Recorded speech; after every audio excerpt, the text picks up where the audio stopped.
As we stated when Mercedes-Benz unveiled the new E-Coupe, the car is considerably larger than its predecessor. The new W213 Generation E-Class platform has grown 4.4 inches between the axles, 4.8 inches in length, 2.9 inches in width, and 1.5 inches in height, thus placing the new midsize two-door neatly between the C and S-Class coupes. Compared with the E-Class sedan, it is 1.5 inches lower on a 2.6-inch shorter wheelbase. It also now has real presence. Despite the new E-Coupe sharing most of its styling DNA with those other Benz two-doors, design chief Gordon Wagoner desired to simplify the aesthetic, resulting in the removal of the upper contour line found on nearly every other Mercedes. While some aesthetes, including your author, feared this might cheapen the car's look, we needn't have fretted.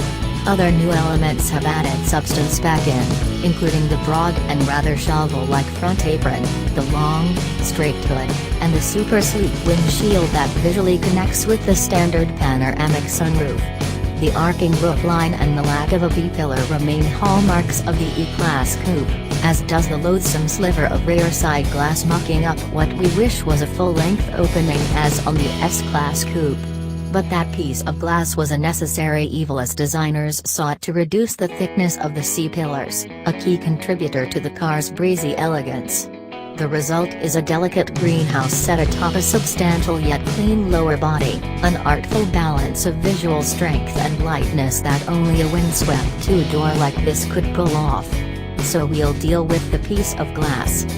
Unlike its two-door brand brethren and the E-Class sedan, the E-Coupe is offered in only one potency, badged E400, with a twin-turbocharged 3.0-liter V6 tuned to provide a respectable 329 horsepower and 354 pounds-to-foot of torque. Mated to Mercedes' ubiquitous 9-speed automatic and a choice of rear or all-wheel drive, the engine proves plenty capable of motivating the car, but we find little inspiration in its character. There's no joy to be found in the upper reaches of the rev range, only a muzzled growl. The shift response of the 9-speed, even in sport mode, is more silken than snappy.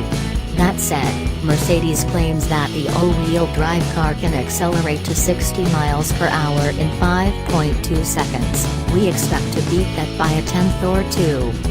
The E400 coupe is not at its best being driven hard, but when treated less aggressively it feels strident and robust.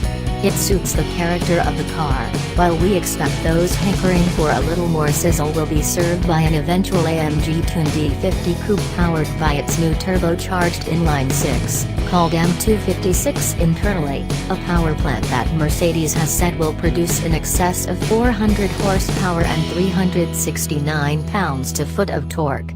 But that'll be as burly as this car gets, as we've already been told that an E63 coupe will not happen.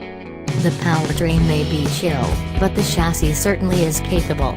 For US buyers, coil springs with driver-adjustable dampers will come standard, but the car we drove had the optional air body control air springs, which only amplify the plush dynamic quality by minimizing body motions and ironing out much of the road's texture.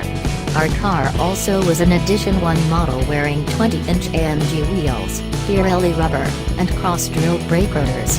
The aggressive wheel and tire combo, which won't be offered in America in a size this large, and pneumatic springs did their job, delivering impressive grip, a planted feel, and precious little squirming or tire squeal, even as benign understeer crept in close to the limit.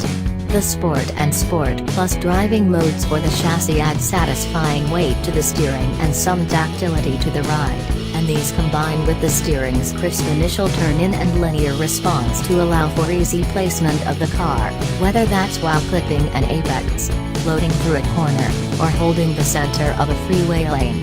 The E400 could use more steering feel, but what it lacks in engagement, it makes up in precision. We'll be interested to see if US spec cars equipped with the base 18-inch or optional 19-inch rolling stock feel different, but we can vouch for this Benz's competency when shot with 20s.